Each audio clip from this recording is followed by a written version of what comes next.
Good morning बच्चों। आज हम लोग कक्षा 11 के भूगोल में पाठ 2 के भाग 2 के बारे में अध्ययन करेंगे। तारों का निर्माण। प्रारंभिक ब्रह्मांड में ऊर्जा व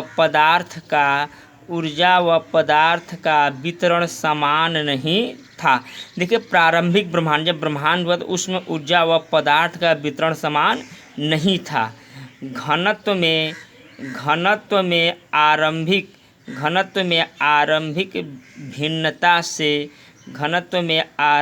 भिन्नता से गुरुत्वाकर्षण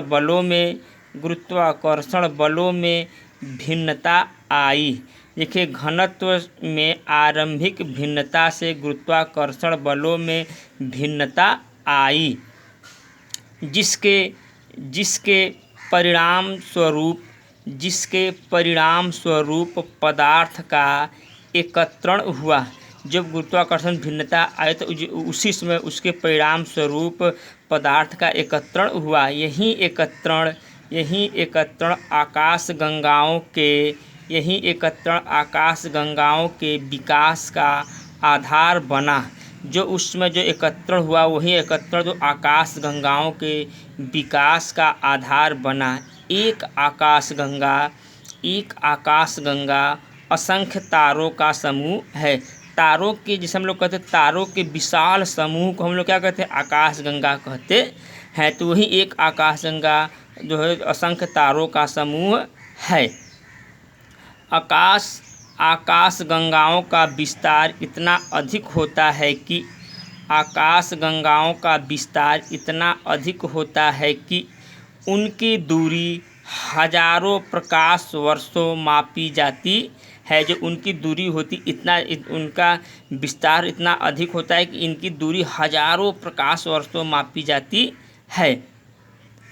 एक आकाशगंगा के निर्माण की शुरुआत हाइड्रोजन गैस से बने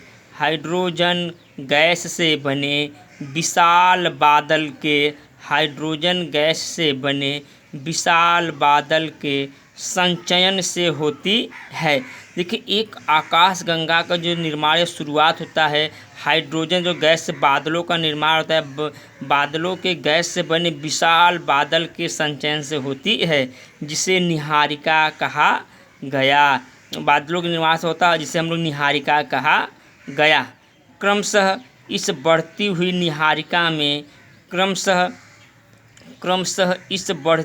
निहारिका में गैस के झुंड विकसित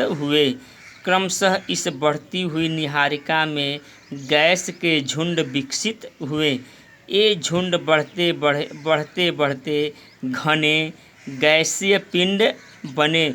जो गैस झुंड का विकास हुआ वो धीरे धीरे बढ़ते एक गैसीय पिंड बने, जिनसे तारों का आरंभ हुआ। जब गैसीय पिंड बने तो यही जो गैसीय पिंड होते हैं, जो टकराने से जो तब उन्हीं से क्या होता है? तारों का निर्माण हुआ।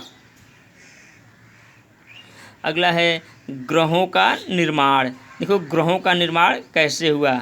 जैसे ग्रहों के विकास की निम्नलिखित अवस्थाएं मानी जाती है। ग्रहों के विकास की निम्नलिखित अवस्थाएं मानी जाती है। जैसे पहला हुआ, तारे निहारिका के अंदर गैस के झुंड हैं। इन गुत्थित झुंडों में गुरुत्वाकर्षण बल से गैसीय बादल में क्रोड का निर्माण हुआ।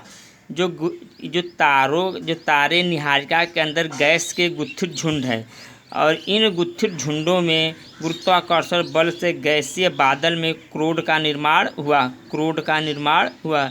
इस गैसीय क्रोड के चारों तरफ इस गैसीय क्रोड के चारों तरफ गैस व धूल कणों की घूमती हुई तस्तरी विकसित हुई। इस गैसीय क्रोड के चारों तरफ, इस गैसीय क्रोड ग्रह के चारों तरफ गैस व धूल कणों की घूमती हुई तस्तरी विकसित हुई। दूसरा पॉइंट है, अगली अवस्था में गैसीय बादल का संघनन। अगली अवस्था में गैसीय बादल का संघनन आरंभ हुआ। मतलब बादल का संघनन, बादल कैसे बना, गैसीय बादल कैसे बना, उसका संघनन आरंभ हुआ। और क्रोड को ढकने वाला पदार्थ छोटे गोले के रूप में विकसित हुआ। जो क्रोड है उनको ढकने वाला पदार्थ छोटे छोटे गोले के रूप में विकसित हुआ। अगला है, अंतिम अवस्था में इन अनेक छोटे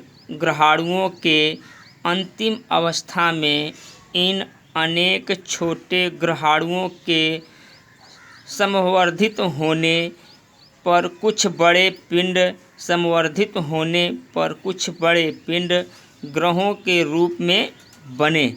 देखिए, जो अंतिम अवस्था में इन अनेक छोटे ग्रहाणु, जो अनेक छोटे छोटे ग्रह होते हैं, इनसे समवर्धित होने पर कुछ बड़े पिंड ग्रह के रूप में बने। कुछ बड़े पिंड ग्रह के रूप में बने। अगला हेडिंग है, सौर मंडल। हमारे सौर मंडल में 8 ग्रह हैं। पहले सौर मंडल में 9 ग्रह होते थे, एक ग्रह को निकाल दिया गया है जिसे हम लोग कहते हैं यम, उसको निकाल दिया, 8 ग्रह हैं। निहारिका को सौर मंडल का जनक माना जाता है। निहारिका को सौर मंडल का जनक माना जाता है। इन 8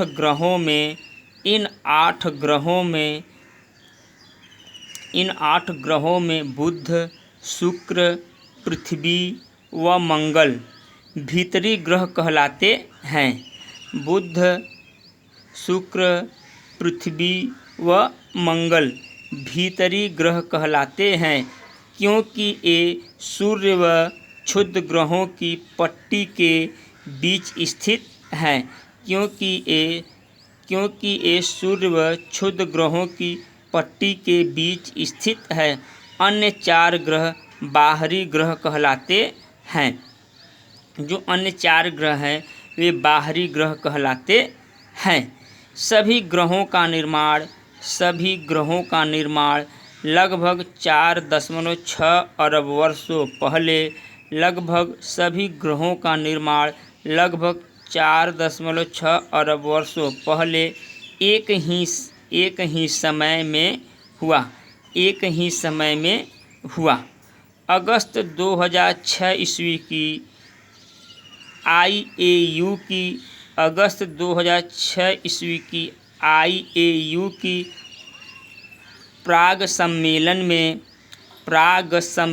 में ग्रह कहलाने के मापदंड पर खरे नहीं उतरने के कारण यम को ग्रह की श्रेणी से अलग